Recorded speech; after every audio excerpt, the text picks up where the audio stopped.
El otro día estábamos explicando, ¿os acordáis? El entendimiento agente, ¿verdad? Y yo me quedé...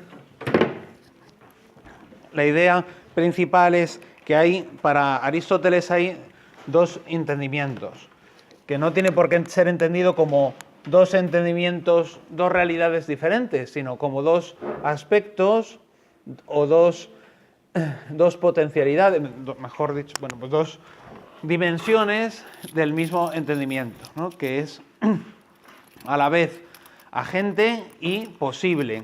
Es decir, un entendimiento en acto que hace todas las cosas y un entendimiento en potencia que deviene todas las cosas. Es decir, que se vuelve todas las cosas y uno que es capaz de hacer todas las cosas. Y la imagen de la luz lo hace muy bien, ¿no? Porque es verdad, la luz no es ninguno de los colores, pero la luz produce todos los colores. Y esto, espérate que no lo ha llegado a reconocer.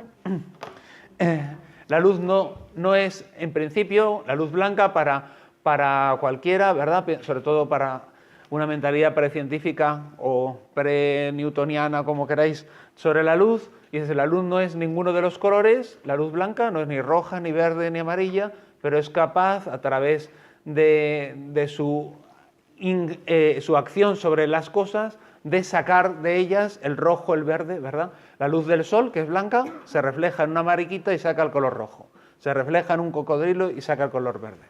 Es la virtualidad como infinita que tiene. Voy a apagar esta luz porque tampoco tiene demasiada virtualidad, ¿no? A quitarle un poquito de virtualidad a la luz. Entonces, el entendimiento agente es aquel que es capaz de producir todas las cosas y el posible, el que es capaz de devenir cualquier cosa. Aquí hacía una aclaración, ojo, que esto es una doble división. Tenemos el entendimiento, se puede dividir entendimiento teórico y entendimiento práctico, ¿no? Que son cosas diferentes.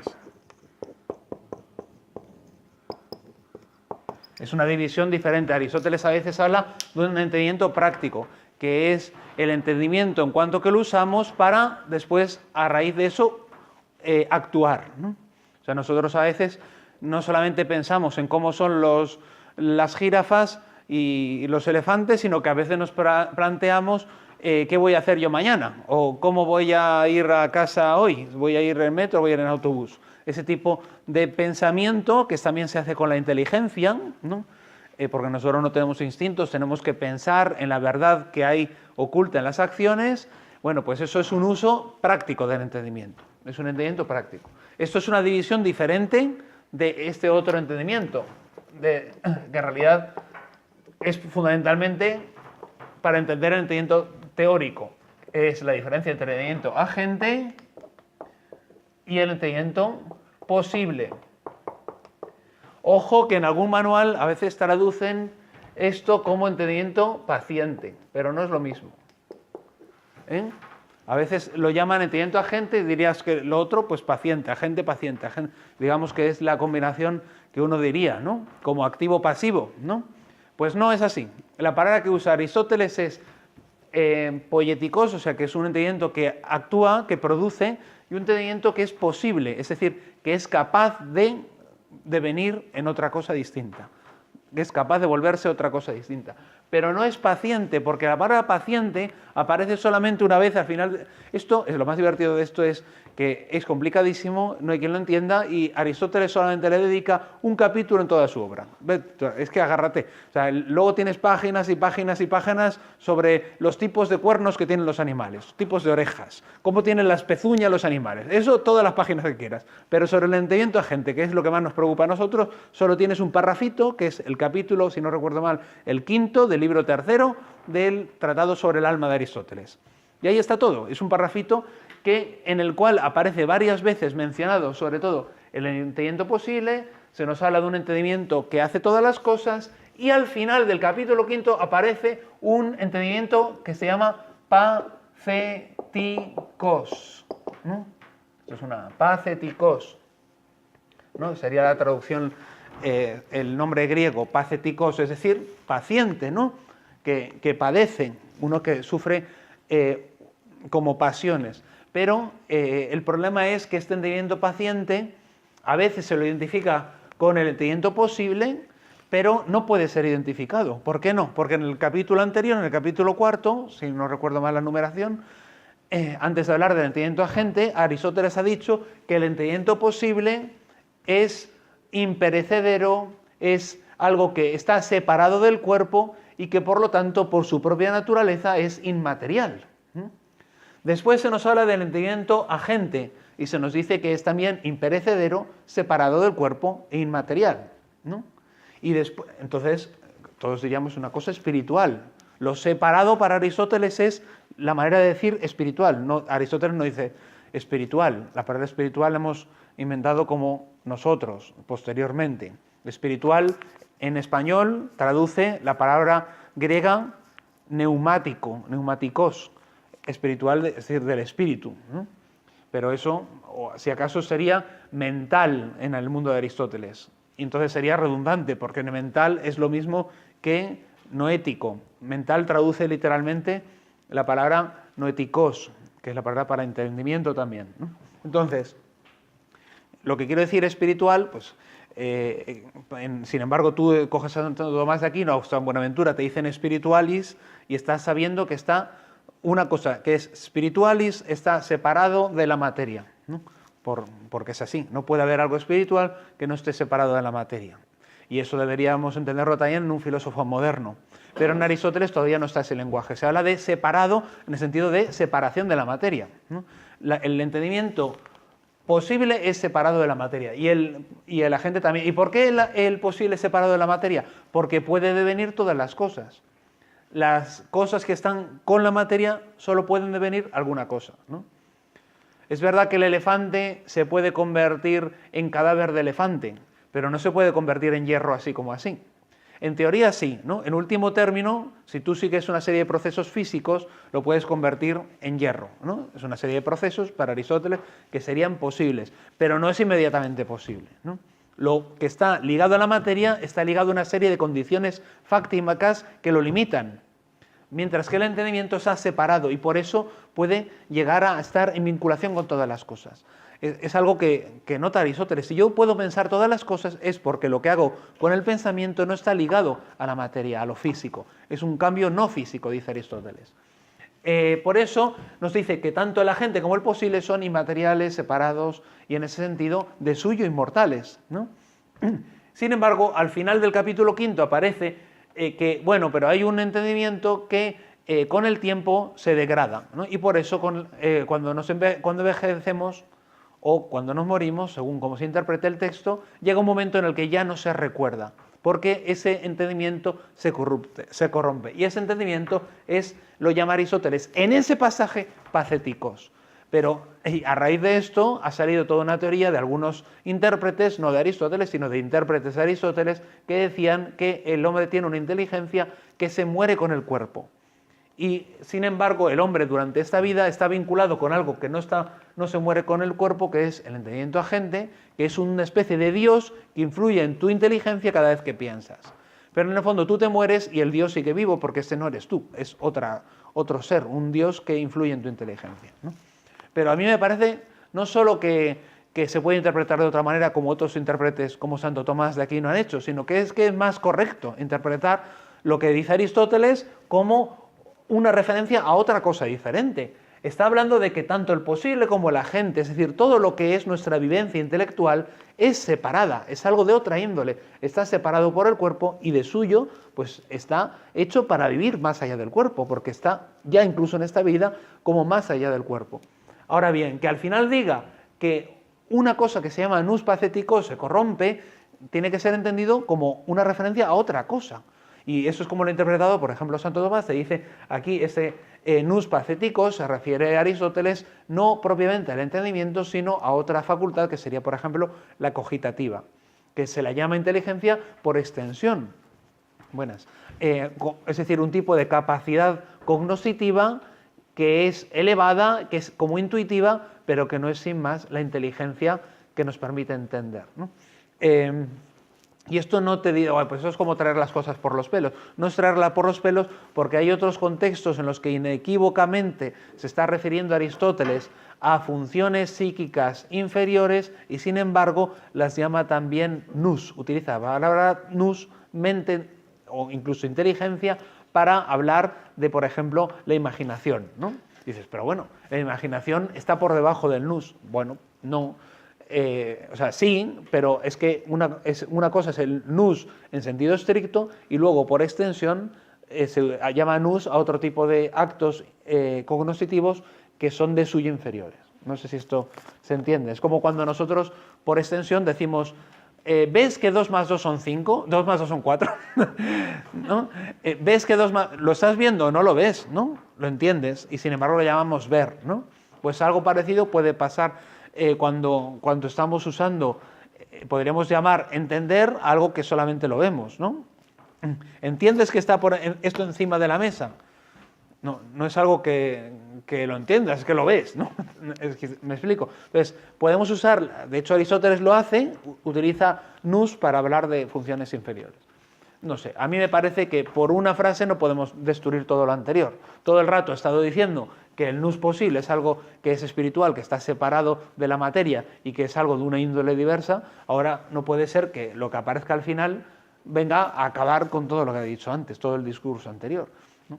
Eso es lo que a mí me parece. Pero bueno, esto es solamente una excusa de algo que quizá un problema que no os habéis planteado, pero que yo lo dejo caer porque según algún día leerás un manual y me acabarás escribiendo en el examen que para Aristóteles el alma del hombre no es inmortal. Pues no pasa nada. Yo no os voy a suspender por eso, porque sé que lo habréis leído en un padre de la iglesia o en algún manual o en algo así, aunque yo pienso que no tengan razón. Y hay muchos profesores que lo dicen. Bueno, y os quería poner un ejemplo para resumir la teoría del entendimiento agente con una imagen, la imagen visual que me utilizó mi profesor de bachillerato. Los profesores de bachillerato son los mejores profesores de filosofía, para entender el entendimiento agente, ¿no? Entonces, él me lo explicó con el ejemplo del cinematógrafo. Entonces, yo he puesto aquí un ejemplo de un cinematógrafo del siglo XIX, de cuando se inventó el chisme como tal, ¿no? Entonces, dice Aristóteles que el entendimiento agente es como una luz que puede producir todos los colores, ¿no? Igual que la luz produce todos los colores, el entendimiento agente es capaz como de producir todas las esencias, todas las formas, ¿no?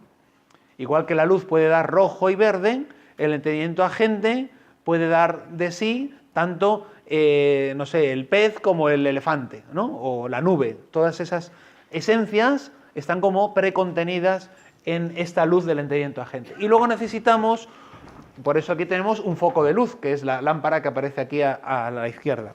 Y luego tenemos un entendimiento que es capaz de volverse todas las cosas, que es el entendimiento posible, que es capaz de volverse cualquier cosa. Claro, es como esta pantalla que hay detrás de la pizarra, ¿no?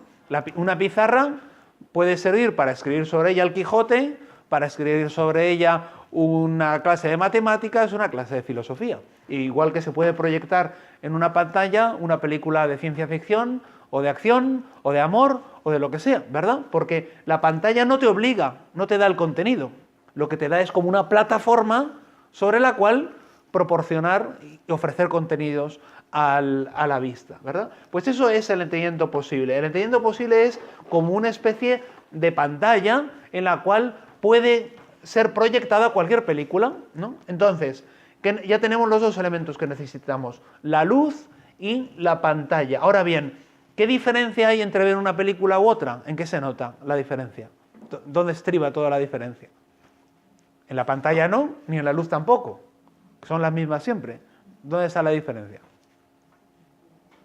En la película, ¿no? La palabra película en otros idiomas es film, ¿no? Pero claro, es que eso es justamente el nombre de esta cosita que hay aquí, ¿no? El trozo de plástico coloreado que se pone entre la luz y la pantalla, ¿no? Y que es capaz de, como si fuera una vidriera, al pasar la luz a través de la cosa transparente coloreada, los colores se acaban proyectando en la pantalla, ¿verdad? Entonces es como funciona el cinematógrafo, ¿no? Entonces, en el hombre tenemos el entendimiento agente, que es como la luz, y el entendimiento posible, que es como la pantalla. ¿Y esto a qué correspondería entonces? El film, la película como tal. ¿De dónde nos vienen a nosotros los contenidos concretos de lo que pensamos? ¿El qué? Lo dijiste la clase pasada, ¿no? Sí, pero no hace falta que lo diga yo, es cuestión de pensarlo. Claro, dice Aristóteles, nuestra mente está como una tabula rasa, como una pantalla en blanco, diríamos nosotros. Una pantalla de cine son todas en blanco, ¿no? Tenemos mucha luz, toda la luz que quieras, pero la pantalla, si no tienes una película que ver, por mucho cinematógrafo que tengas, no puedes ver ninguna película. Entonces necesitas una película. ¿Quién nos pasa? ¿De dónde sacamos la película nosotros? ¿De dónde salen a ti las ideas? ¿Cómo tú concibes lo que es un elefante? ¿Eh? No, bueno, El nous es esto, Vale. es la luz. Pero ¿de dónde le viene al nous la información? ¿Cómo tú, con la luz de tu inteligencia, eres capaz de concebir que es un elefante? ¿De qué? La memoria. La inteligencia es esta luz. Sí, pero ¿cómo has pensado en lo que es un elefante? Si no te hubieran contado nunca lo que es un elefante y no hubieras visto nunca lo que es un elefante, tú sabrías lo que es un elefante. ¿Eh? ¿Sí? ¿Así? ¡Oh! ¡Qué maravilla! Entonces, ¡qué maravilla!, ¿no? ¿Eh? Pero se lo explican, ¿no? ¿Eh? Y lo almacena en un sitio hasta que lo tiene que utilizar. Claro. En un sitio, Pero preguntando por ese sitio. no, lo que estoy intentando preguntar es que nosotros, todo lo que viene a esta pantalla viene de algún modo desde fuera, ¿no? Viene del mundo, ¿no? Viene desde el mundo, desde los sentidos, ¿no? De lo que tú ves, lo que tú oyes, ¿no? En Aristóteles hemos estudiado que todo eso que vemos, oímos, bueno, hay cosas, lo del ciego es más complicado porque es como un conocimiento indirecto, tal, como cuando te lo explican, como cuando nunca has visto, no sé, un águila, te explican lo que es un águila. Pero bueno, digamos, lo más normal es que las cosas nos entren por los sentidos, porque tú ves lo que es una nube, la ves y ves cómo se comporta y tal, pero cosas más sencillas de nuestra vida, como la madera, que la ves, la tocas, la conoces por muchos sentidos, ¿verdad? La usas, ¿no? Entonces tienes una experiencia acumulada de ella. Esa experiencia no va directamente de los ojos al entendimiento, ¿no? Sino que va por lo que hemos llamado los sentidos internos. Nosotros los recordamos, ¿no? Entonces, no solamente una imagen, sino que es una serie de imágenes, de sonidos, incluso de sabores, ¿no? Y una serie de propiedades que tenemos como almacenadas, pero en un nivel sensible. Tú piensas en elefante y se te viene a la vez, a mí por lo menos, pues el tamaño del elefante, el ruido, con la trompeta, ¿no? Y luego cuando he ido al circo me acuerdo cómo olían los elefantes, que es un olor poco agradable, ¿no? Todas esas cosas juntas es un elefante, ¿no? Entonces, pero la diferencia es que yo soy capaz de sacar de todo eso, ¡plas!, la idea del elefante. Entonces, la idea del elefante no es solamente, sin más, una proyección de esto, ¿no? Sino que es como una especie de ir más allá, ¿no? Es verdad que la imagen es una imagen, no se puede. Esta imagen del cinematógrafo no es exactamente exacta, ¿no? Porque al fin y al cabo siempre esta imagencita es lo mismo que esta imagencita, solo que en grande, ¿no? Pero lo que hace nuestra inteligencia es como ir hacia el centro del elefante, ¿no? Porque puedo imaginarme, sí, me lo he imaginado con patas, pero sé que el elefante, aunque le corte las patas, es un elefante, ¿no? O aunque no pueda tocar la trompeta, sigue siendo un elefante, ¿no? Aunque esté mudo el pobre animal. ¿Por qué? Porque capto la esencia a través de los sentidos. Lo que yo aquí quería como mostraros esta imagen que me enseñó mi profesor es que te permite ver que a través de los datos de la experiencia que se registran en el mundo de la sensibilidad interior, en último término la imaginación, el entendimiento es capaz como de abstraer toda esa esencia que está aquí como contenida, pero no explicitada, y es capaz de volverla inteligible en la pantalla del entendimiento posible. Y queda aquí como proyectado, ¿no? Y entonces tú ves el elefante. Pero no es sencillamente como que te lo imaginas, es algo más profundo, ¿verdad? Y eso es lo difícil de entender. O sea, lo que hace el entendimiento es que hace inteligibles en acto los contenidos de la imaginación. O sea, en la imagen que tú tienes del elefante, en los olores, en todo eso, está lo inteligible, está la esencia del elefante. Pero la esencia no la puedes ni oler, ni ver, ni oír, ni tampoco recordar, como sensiblemente recordada, sino que o la entiendes o no la entiendes, ¿no? Es eso que vimos ya con Platón. La esencia, la forma es algo inmaterial, algo que va más allá de la materia, es entrar en el corazón de lo que una cosa es, ¿no? Entrar en el ser. Esto es un ser humano, esto es un elefante, tal, ¿no? ¿Os acordáis que os ponía el ejemplo de los triángulos, ¿no? Toda imaginación tiene que ser una imaginación de un triángulo equilátero, o isósceles, o escaleno, ¿no? Pero tú, a través de estas imágenes, con tu inteligencia que está más allá de tu imaginación y de todo lo que sea concreto y sensible, eres capaz de entender que los tres son una figura plana de tres lados y tres ángulos, ¿no? Y por eso dices triángulo, triángulo, triángulo, ¿no? Y eso no es una cosa como de imaginación, no es como se parecen, los comparo y digo, pues los tres son X, ¿no? No es porque se parezcan, es que tú entiendes la esencia del asunto. Es una figura plana de tres lados y tres ángulos, ¿no? ¿Se ve el asunto de lo que hace la inteligencia? Eso es la inteligencia. Eso es lo que hace la inteligencia. Es el acto propio de la inteligencia. ¿Qué? O sea, lo que es en potencia es un acto a través de la inteligencia. No, a ver, lo que quiere decir es que en los elementos sensibles, los datos sensibles, está lo inteligible, pero solo en potencia. Entonces, lo que hace la inteligencia es hacer inteligibles en acto los elementos que son solamente inteligibles en potencia. O sea, yo entiendo a través, por eso se dice poieticos, ¿qué hacen? ¿Y qué es lo que hace? Lo que hace es, lo vuelve inteligible, es decir, rescata el elemento inteligible que hay de fondo, ¿no? La esencia que hay detrás, más allá de lo puramente sensible. Eso no quiere decir como que quite lo sensible. A veces se piensa, no, la abstracción es quitar, quitar. No, se trata de ver como una esencia lo sensible. A veces se puede abstraer, por ejemplo, la idea de este blanco. Yo capto lo blanco, ¿no? Pero lo capto de manera inteligible, lo entiendo como blanco. No solamente lo veo como blanco. Capto el concepto. La proporción, ese tipo de proporción eleidos, eso es la forma eleidos, ese tipo de proporción curiosa que tiene eso que le hace ser blanco y no verde, o eso que le hace ser elefante y no jirafa, ¿no? O sea, que no es ningún tipo de fórmula extraña, es ese tipo de cosa que tú entiendes y dices, eso es un elefante, vaya, no es una jirafa, ¿no? Eso. No hace falta, pero no es una mera imagen, es algo que va más allá, aunque tú no te des cuenta.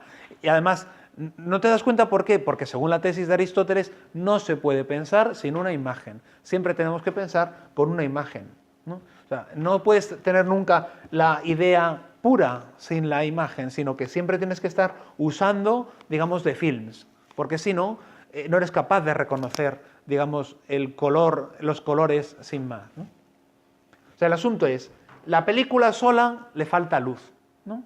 A la luz sola le falta película, ¿no? Nosotros necesitamos sacar los colores de la película con la luz, algo así, ¿no? Bueno, en fin, si no os aprendéis de memoria, el entendimiento de la gente se lo hace todo en acto, es posible devenir en todas las cosas y ya está. Pero bueno, sería bueno pensarlo y tal, tratar de entender la historia de Aristóteles, ¿no? Bueno, y a partir de esto podemos pasar ya a la metafísica de Aristóteles. La metafísica ya sabéis que es uno de los libros más importantes de Aristóteles, que además más eco van a tener en el futuro. A lo mejor os suena el nombre de metafísica, de dónde procede, lo ha comentado ya el profesor de metafísica. La palabra metafísica, ¿a qué os suena? Más allá de la física, ¿no? Que todo el mundo sabe, ¿no? Que meta está más allá, ¿no? De la física. También se podría decir como a través, transfísica, ¿no? Más allá. La idea de la palabra es, siempre se ha entendido que la metafísica es la ciencia que estudia lo que está más allá de la física, ¿no? Porque la física estudia los procesos de las cosas ligadas a la materia, mientras que la metafísica es capaz de estudiar no solo esas cosas, sino incluso también cosas que están desligadas de la materia, como por ejemplo, acabo de poner el ejemplo de la inteligencia, y por lo tanto también los dioses, que son inteligencias separadas de la materia, ¿no? O digamos Dios, ¿no?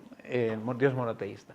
Sin embargo, en el siglo XX y tal, o en el XIX, se empezó a hablar que quizá esto de metafísica fue nada más que un proceso metodológico que le llevó a Andrónico de Rodas a poner ese nombre a los libros que estaban puestos a la derecha de la física. Entonces se puso a organizar los libros de Aristóteles y puso primero la lógica, luego puso los libros de física y luego a continuación los que están más allá se llaman la metafísica, es decir, los que están más allá de la física. Los otros, vamos, los que vienen después, ¿no? Pero de todos modos yo creo que no se hizo sin intención, ¿no? O sea que ¿por qué los puso ahí? ¿No? Porque los podía haber puesto en otro sitio. Aunque quizá quisiera decir en parte eso, son los que vienen después de la física.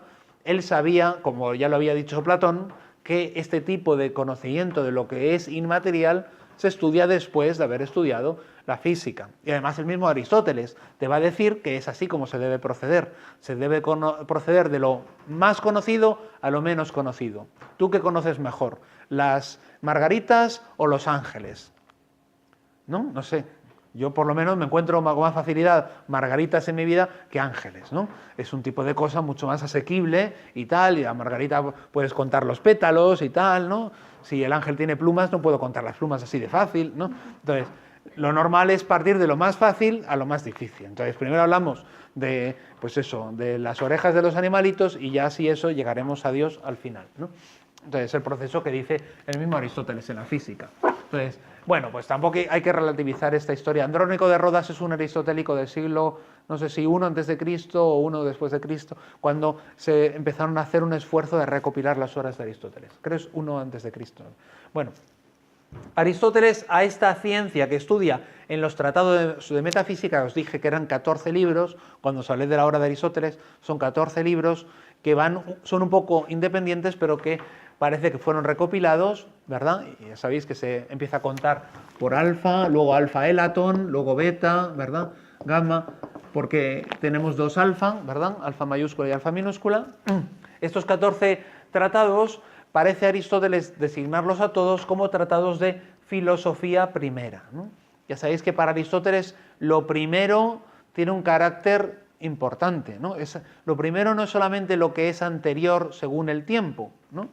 Sino lo primero es aquello que es de suyo anterior, ¿no? Que naturalmente es anterior.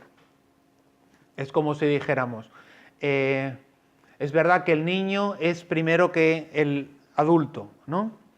Pero ¿qué es primero? Pongamos, sí, en cierto modo es salud, pero quiero decir, hay cosas que son ordinalmente primeras, ¿no? El niño es primero que el adulto. Pero, por ejemplo, ¿qué es primero? ¿El hombre o el color de la piel del hombre? ¿Y por qué? ¿Hay alguna vez que haya hombres que no tengan color de piel? ¿No? Claro.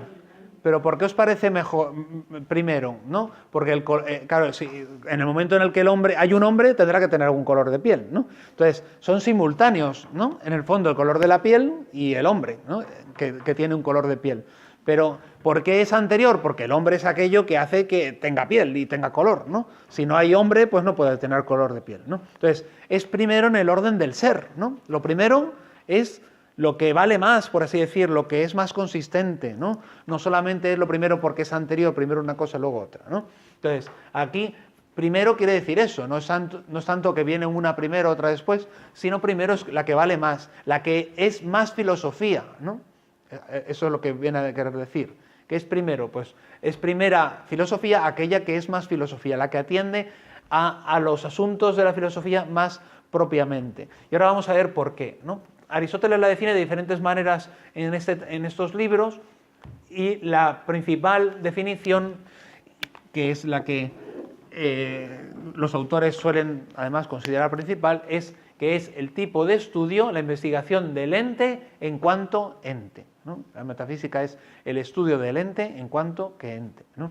El ente es lo que es decir, lo que es nada más. Es algo así, casi como un sinónimo de cosa, ¿no? Una cosa, dos cosas. ¿Qué es el ente? ¿No? El color blanco es una cosa, el color amarillo es una cosa, un sonido es una cosa, una nube es una cosa, un ser humano es una cosa, ¿vale? Es algo que es, ¿no? Algo que está ahí en el mundo. Entonces, el asunto es estudiar lo que tiene la cosa en cuanto que existe, en cuanto que es algo real, ¿no? Es decir, lo que tienen en común todos los entes. Porque claro, en matemáticas solo se estudian las cosas matemáticas. En física se estudian solamente las cosas susceptibles de moverse. ¿no? Pero necesitaríamos una ciencia que nos permitiera estudiar lo que es una cosa en cuanto que cosa, que no nos obligara a quedarnos ceñidos a lo que se puede mover o a lo que tiene cantidad, como en matemáticas, sino que fuera sencillamente cosa, es decir, algo real, ¿no? Y entonces pudiéramos estudiar incluso cosas que no se mueven, las cosas inmóviles, ¿no? Que aunque no sean físicas, sí se pueden estudiar porque son cosas. Y entonces, ¿con qué las estudiamos? Con una ciencia que estudie el ente en cuanto que ente. Es decir, ¿qué es lo propio del ser? ¿Qué es lo propio de la cosa, de lo real? Ese es el asunto de la metafísica. Entonces, ese tipo de ciencia, como es la más amplia, la que es capaz de estudiar toda clase de cosas, por lo tanto tendrá que buscar no cualquier tipo de causas, sino las causas últimas y los principios últimos, ¿no? Claro, para explicar por qué nace un pollito basta con acudir al gallo y a la gallina. Ya está, ¿no? No hace falta decir, ¿por qué ha nacido el pollito? Porque hay un gallo y una gallina que lo han dado a la luz. Así es como funcionan las cosas. Pero para explicar cómo ha surgido el universo entero, ¿no? ¿Cómo es que hay universo? ¿Cómo es que hay mundo, tierra y sol y todo eso? Bueno, pues habrá que buscar una causa última que explique todo eso, ¿no? ¿De dónde viene eso? Eso hace falta un tipo de ciencia que vaya más allá del tipo de explicación de lo cercano, ¿no? Es decir, de lo próximo. Por lo tanto, estudiaremos también los primeros principios, ¿no? Las causas últimas, primeros principios, incluso los primeros principios del razonamiento, ¿no? Para estudiar las matemáticas hace falta una serie de principios, ¿no? Como la propiedad conmutativa, ¿no? Y tal. Eso vale para cualquier tipo de cuenta, ¿verdad? Pero ¿hay algún tipo de principio que valga para todo tipo de razonamiento? Para todo, cualquier tipo, incluso no cuantitativo. Bueno, pues ese tipo de principio también lo estudiaremos en la metafísica, ¿no? Y luego, como decía antes, este tipo de ciencia, como es tan amplia, como atiende al carácter de real de las cosas, puede salirse del ceñido campo de lo que se mueve, ¿no? Y puede ir incluso a lo que no se mueve. Y por eso este tipo de ciencia la llama Aristóteles teología, porque dice, si hay alguna ciencia que pueda hablar de Dios o de los dioses, esta será la ciencia. Esta es la única que puede estudiar lo que es inmutable, inmóvil, ¿no? También la llama en algunas partes ciencia buscada, ¿no? En el sentido de aquello que está tratando de encontrar en estos libros. Lo que pasa es que lo de buscado a veces tiene algunos intérpretes, como un tal Obenck, que es un intérprete heideggeriano del siglo XX, Pierre Obenck, como ha extralimitado, diría yo, en la interpretación de esto de ciencia buscada, como si fuera una especie de buscar, sin que nunca encontremos nada, ¿no? Cuando Aristóteles dice, mire usted, a mí me gusta mucho buscar, pero me gustaría también encontrar. Yo os busco porque me interesa, no es que me guste buscar por el gusto de gustar, ¿no? Sino que busco para encontrar. Además, Aristóteles no es que siempre esté buscando, sino que él ha encontrado ya mucho. Es más, te dice, mire usted, la ciencia del ente en cuanto que ente es fundamentalmente la ciencia de la sustancia. Eso es que hay una frase muy famosa de Aristóteles, dice, lo que siempre se busca, lo que todos han querido saber, lo que a todos les ha interesado y han buscado, eso es el ente, ¿no? Entonces se queda como si fuera solamente un puro buscar, ¿qué es el ente? ¿Qué es el ente? Pero dice Aristóteles, en la línea a continuación, que nadie lee, se queda. Esto es una cita de Heidegger, le gusta mucho citar a Heidegger, y Obenck, que es heideggeriano, lo repite mucho, ¿no? Y dice, lo que todos han buscado, lo que siempre se busca, lo que venga y que hay que darle vueltas a buscar, es el ente, dice Aristóteles. Ya, pero la búsqueda se tiene que centrar en qué es la sustancia. O sea, la manera de buscar qué es el ser es buscar la cosa, la sustancia, lo concreto. O sea, que no es así el ente, que es lo que le gusta buscar a Heidegger, el ser ese que no sabe qué es. El de Aristóteles está muy claro. Mire, ser en principio es cosas, es aquí los seres concretos, ¿no? Y eso yo no veo que haya ningún olvido del ser, eso ya lo defendería yo en otro punto, pero no me voy a meter aquí a defender a Aristóteles de todas las acusaciones de Heidegger.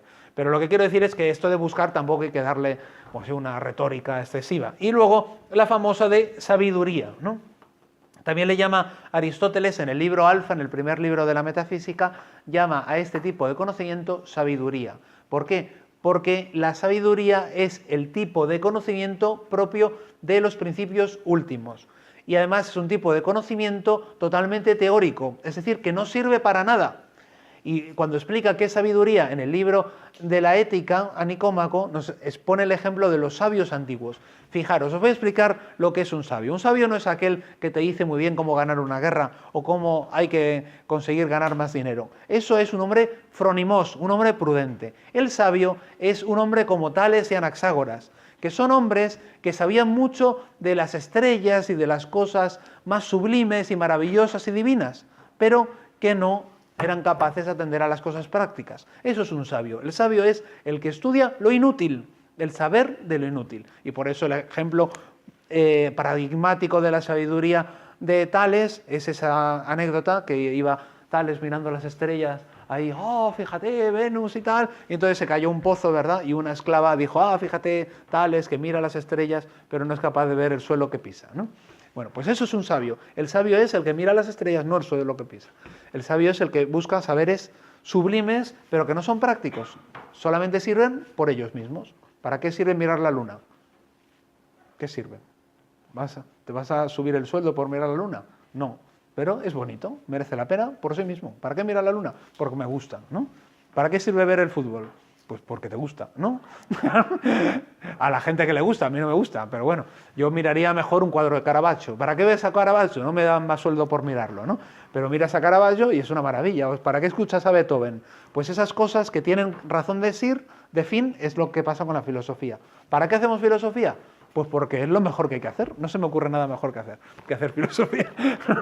No es que sirva para algo, es que tiene razón de fin. Ya es parte de la felicidad.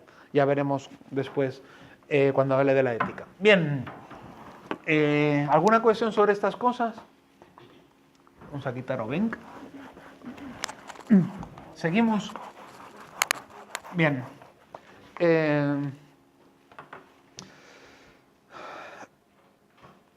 Entonces, otro de los problemas típicos de la metafísica es que se duda de la unidad, ¿no? Como son 14 libros, hay gente que dice, pues en realidad es como una especie de pastiche, no tiene nada que ver unos con otros. Eso es un poco efecto de Jäger, que hizo una interpretación evolucionista de Aristóteles y dijo, bueno, luego lo juntaron y no tiene nada que ver y además se contradice y todo, ¿no? Yo creo que, sin embargo, en el siglo XX es famosa la interpretación de Reale, que trata de buscar la unidad de la metafísica, tratando de ver que hay una línea de fondo. Y la línea del fondo está en esto del ente en cuanto que ente. Al buscar lo real, la cosa, te permite buscar también los principios últimos de la cosa, que son los dioses, lo que explica el cosmos en su conjunto, porque le compete a una ciencia estudiar no solo lo que estudia, sino también sus causas y principios, ¿no?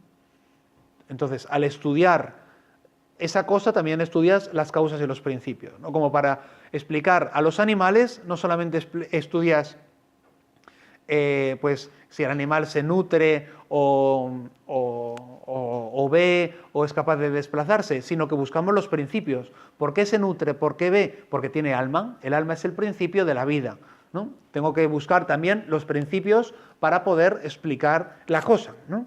Las causas y principios. Pues para explicar el mundo necesito buscar ese principio que es Dios. Bien. Aunque no se vea. Aunque no se vea. ¿Y tú ves la gravedad? ¿Qué es lo que hacen los científicos? Claro, eso es buscar la causa. Y por eso los científicos también hacen eso muchas veces. Te explican por determinadas cosas, pero esas cosas no te las explican, ¿no? ¿Cuántas veces yo todavía estoy deseando que algún profesor de física me explique qué es la masa, por ejemplo, ¿no? O sea, te explican las cosas en virtud de la masa, pero no son capaces de explicarte la masa. Pues algo parecido pasa con Dios. Dios es aquello que explica el mundo, pero eso no quiere decir que podamos explicar a Dios. Porque para explicar a Dios tendríamos que verlo como vemos el mundo y así veríamos sus principios. De todos modos, Dios por hipótesis no tiene principios, ¿no? Esto viene a que cuando estábamos hablando del ente, que decíamos que es lo real, sí. Lo real, en cuanto a que se ve o no se ve. Es que eso es un prejuicio positivista, decir que solamente es real lo que se ve, ¿no? Aparte de que hoy en día ni siquiera un positivista, porque de hecho tenemos experiencias de muchas cosas que tampoco se ven las ondas de los móviles y vaya si funciona el móvil, ¿no? Yo te mando una foto ahora por el móvil y dices, ¿es real o no es real? Dice, no se ve, ¿no? ¿Cómo ha pasado de tu móvil al mío la foto? O sea, hoy en día estamos muy acostumbrados en realidad a lo que no se ve y existe de una manera muy real, ¿no? O sea, que lo real no tiene por qué tener ofrecernos una experiencia como directa, ¿no? Entonces, en Dios nos pasa igual. O sea, las ondas no las ves, pero ves los efectos, ves la foto de Dios no lo ves, pero ves los efectos, este mundo. ¿No? Es algo parecido, ¿no? O sea, no tienes que tener una experiencia directa de la cosa para poder inducir que hay esa cosa, ¿no? Eso es en el fondo es algo así como... Es parecido, pasa que el caso de Dios es un concepto además es muy especial porque es el ente máximo y tal, ¿no? No es como inducir una onda o algo así, en cierto modo. Pero por ahí va la cosa, es parecido, ¿eh? Pero, o sea, lo real es, lo que existe. No, aunque eso pensar que lo real es lo que se toca y se huele, no sé, es un poco reduccionista, ¿no? Es ya dar por supuesto que solo es real lo que se... Pero, no sé, lo que se puede medir, cuantificar de algún modo, eso es... Pero vamos, a Aristóteles esto no le parecía que era así, ¿no? O sea, llegamos a muchas cosas reales sin tener una experiencia directa. Bueno, entonces para haceros... El principio de la metafísica de Aristóteles es muy famoso. Todos los hombres desean por naturaleza conocer, saber, ¿no? Todos aspiran al conocimiento. Y no solo todos los hombres, sino incluso los animales, ¿verdad? También en esas páginas pues hace como una disertación sobre la naturaleza de la metafísica, eso que os decía. La metafísica es sabiduría, por ejemplo, ahí la caracteriza como sabiduría porque, dice Aristóteles, es el tipo de saber que trata sobre Dios. Y es una ciencia, por eso la llama no solo sabiduría, sino que es una ciencia divina, porque es el tipo de saber que trata sobre Dios y que le compete sobre todo a Dios, ¿no? O sea, si hay una ciencia que debería estudiar las cosas divinas es esta, ¿no? Alguna que se centrase en lo divino en cuanto que divino, ¿no? Aristóteles dice que todo es divino en cierto modo, porque todas las cosas tienen forma y la forma es algo divino en todas las cosas, dice en la física. Pero si hay alguien que se fije en lo formal, en cuanto tal, esa sería la ciencia metafísica. Bien, pues también sería una ciencia divina porque además le corresponde a Dios solo, porque al final es Dios quien mejor puede tener esa sabiduría de las cosas últimas, ¿no? Es como si dijéramos, vamos a explicar por qué es el mundo entero, ¿no? Bueno, pues si quien supiera eso tiene un conocimiento divino, de otro mundo casi, ¿no? Pero ¿a quién le compete mejor ese conocimiento divino de otro mundo? ¿A quién? ¿Quién es el que mejor puede saber las cosas? A Dios, ¿no? ¿Os acordáis? Eso está como emparentado totalmente con el discurso de Sócrates en su Apología. Que él que decía, ¿él se llamaba a sí mismo sabio? ¿Tenía él la sabiduría? No, ¿por qué? Pero ¿por qué no se consideraba sabio? ¿Él qué se consideraba? ¿Qué? Que no sabía nada, pero que sin embargo el saber le era indiferente, no le importaba saber nada. ¿Qué relación tenía él con el saber? ¿Odiaba el saber? Ah, era amante del saber, ¿no? Sócrates se consideraba un amante del saber y por eso decía que solamente le compete el nombre de sabio ¿a quién? A Dios, ¿no? Que es el único sabio. Y por eso yo no me quiero considerar sabio. Los hombres, como mucho, debemos aspirar a filósofos, aspirantes al saber, amantes del saber, amantes de la sabiduría. Todos estamos como requebrando a esta novia que es la sabiduría. Vamos a hacer caso a la campana.